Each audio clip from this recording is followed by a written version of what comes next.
자세한 이야기를 전영탁 한양대 신소재공학부 교수와 함께 이야기 나눠보겠습니다. 어서 오십시오. 예, 안녕하세요. 안녕하십니까? 예, 네.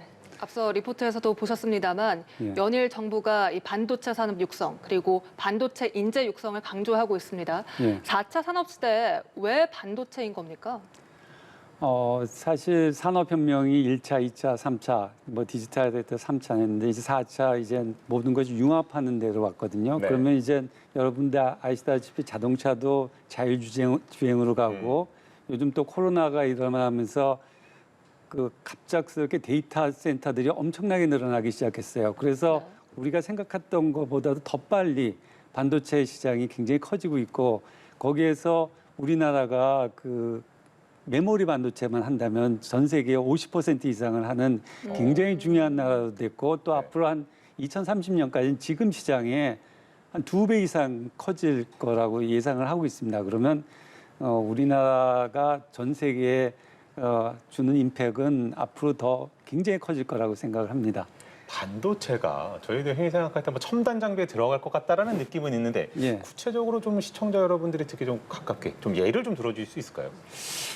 이런 데까지도 들어간다. 핸드폰에 들어가는 건 뭐 다 네네. 아실 테고요. 네네. 그리고 어디가 뭐 조그만 여러분들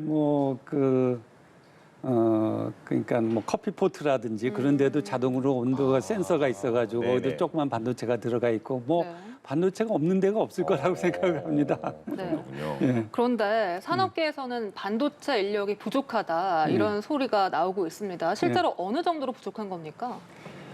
여러분들이 그 중요 대학들 뭐 서울대나 연대 고대 네. 같은데 반도체과가 있으리라고 생각하세요? 있을 것 같은데요. 없어요. 없습니까? 반도체과가 없어요. 작년에 이제 삼성하고 SK하이닉스에서 연대하고 고대에 계약학과라고 그러죠. 네. 그런 것을 만들었어요. 그리고 이제 올해 뭐 한양대나 뭐 카이스트나 뭐 그런 데가 이제 추가로 됐는데요. 여러분들이 생각하기에 반도체가 우리가 굉장히 많이 하고 세계를 리딩하지만 반도체과 메이저 대학에 반도체과가 없어요. 그래서 주로 이제 전자과, 뭐 물리과, 뭐 신소재과에서 관련을 공부한 학생들이 주로 반도체 관련 회사인 삼성이나 그런 데 가고 있죠. 그래서 반도체과라고 해가지고 그 과가 생겨가지고 반도체 전문 인력을 만드는 과가 정말 필요하다고 생각합니다. 그러니까 기업과 대학이 협력해서 계약학과를 신설했지만 예. 그걸로는 부족하다. 그거는 이렇게 템포러리라고 생각합니다. 이제 고육지책으로 회사들이 개인 회사 아니 그 뭐 삼성이나 그런 데서 한 거죠. 정부에서 이걸 해야지 어떻게 그거는 계약을 5년 한 겁니다. 그게 5년 이후에 또 세상이 어떻게 변할지 모르지 않습니까? 그래서 이건 정부에서 강력한 드라이브로 우리나라 반도체 산업을 이끌어가야 된다고 생각합니다. 네, 그래서 대학의 총 정원 규제를 풀어주는 방안이 검토되고 있습니다. 예. 다만 이 정원 규제를 풀어주려면 관련한 법 개정이 필요하다고 하던데 어떤 법입니까? 뭐 수도 정비권 뭐 82년인가 뭐 했다는 걸 한번 들어봤어요. 네네네. 그래서 거기 그 수도권에 대학 정원을 총량적으로 관리하는 건데 네. 어떻게 보면 지금 반도체 회사들이 다 수도권에 있는데 수도권에 있는 대학에 반도체 학과를 규제한다. 이건 좀 뭐 어폐는 있지만 또 이젠 전체적으로 전국적으로 봤을 때 그 지방에서도 우수한 반도체 인력을 육성해야죠. 그래서 네네. 동시에 서울, 경기 지역, 수도권도 좀 해줘야 되지 않나. 그 지금은 수도권의 정원 뭐 규제 때문에 못 하고 있는 걸로 알고 있습니다. 그렇지만 이거는 우리나라가 지금 반도체 분야에 세계를 리딩하고 있는데 이렇게 해서는 좀 아닌 것 같습니다. 그러면 저는 그게 좀 궁금한데 핵심 산업이고 뭐 전 세계를 리딩하고 그런데 말씀해 주실 정도로 이렇게 과도 없었고 그러면 이게 왜 그런 거라고 봐야 됩니까? 뭐 니즈가 있을 것 같은데요, 학생들은. 그 사실 대학과라는 것이 시류에 맞게 뭐 하는 거는 좀 아니죠. 이제 전자과라는 큰 과에서 이걸 네네. 하는데 이제 전자과 같은 경우 한 다섯 개 이제 전공 분야가 있어요. 그러면 그 뭐 회로도 있을 테고 설계도 있을 테고 뭐 컴퓨터 그러니까 뭐 인공지능도 있을 거고 반도체도 있을 거고 그러니까 전자과의 경우 여러 그 전자과의 전공 분야 중에 하나예요. 네. 근데 그 반도체가 전자과 전공자들한테 그렇게 어트랙티브한가? 그것도 한번 생각을 해봐야죠. 그래서 그런 문제가 있을 수가 있습니다. 네. 반도체 학과에 학생이 많아지면 그만큼 교수진도 많아져야 할 텐데요. 네. 근데 현장에서는 교수진도 인력 수급난을 겪고 있다 이런 얘기가 나오고 있습니다. 실제로 어떻습니까?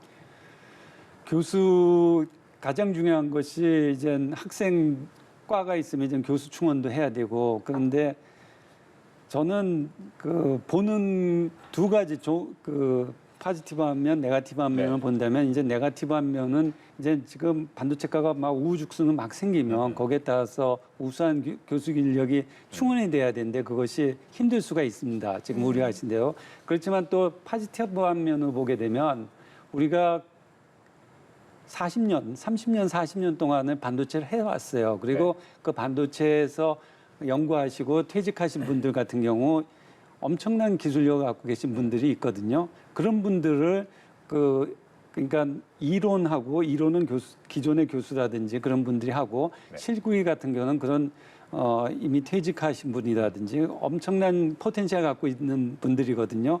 그런 분들을 그러니까 그 퇴직 인력하고 우리 한다든지 그 방법은 여러 가지가 있을 수가 있습니다. 그러니까 좋은 면을 보면 우수한 인력들이 굉장히 많게 볼 수가 있고요.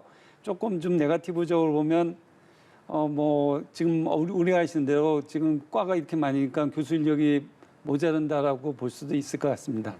그렇게만 마지막으로 이 질문 한번 좀 드리고 싶은데 사실 제 기억으로 그 2000년대 초인가요? 아니면 90년대 말 이때쯤 이제 바이오 붐이 또 불기도 했었고 그래서 학생들이 그 과로 굉장히 많이 몰리기도 했었고 이런 기억들이 좀 있는데 그렇게 해서 바이오가 되게 전 세계를 리딩했으면 좋았겠지만 결과적으로 보면 아직도 약간은 취약한 것이 사실이고 반도체가 지금은 리딩을 하고 있으면 더 탄력을 붙기 위해서 정원을 늘리는 것 말고 좀 정부가 신경 써야 될 게 있다면 어떤 게 있을까요? 사실은 그 교수 사회에서도 그렇고 이제 산업이라는 건 굉장히 빨리빨리 변하거든요. 네. 그런데 이제 그 학생들을 기르는 대학의 교육이라는 건 그거에 맞지 않게 좀 슬로우해요. 그래서 그 2000년대 초 바이오라든지 뭐 옛날엔 또 그 컴퓨터 프로그램이라든지 그런 것들이 많이 있었어요. 그래서 확 일어났지만 또 산업체에서 니즈가 또 갑자기 줄어들고 해가지고 굉장히 어려운 경우도 있는데 그거는 정부하고 산업체하고 대학하고 어떤 그 유기적으로 디스커션이 있어야지 그냥 어느 한쪽에서 이쪽 인력이 굉장히 필요하다 해서 그냥 확 할 수도 없고 그래서 인력이라는 건 4년, 5년의 시간이 또 필요하고 그렇죠. 그래서 그것이 잘 밸런스가 맞춰서 새 정부하고 교육계하고 산업체가 어떻게 좀 유기적으로 얘기해서 정원이라든지 그런 것도 탄력적으로 관리하면서 그 산업에 빨리 대응을 했으면 좋을 것 같아요. 특히 이제 반도체뿐만 아니라 지금 바이오 2000년에 했었지만 지금도 바이오가 되게 대단하거든요. 그리고 배터리 같은 것도 그런 것도 다 그 산업 니즈에 맞게 좀 유연하게 잘 적극적으로 대응을 했으면 좋겠습니다. 네, 알겠습니다. 지금까지 전영탁 한양대 신소재공학부 교수와 함께 이야기 나눠봤습니다. 오늘 말씀 고맙습니다. 예, 감사합니다. 고생하셨습니다. 예.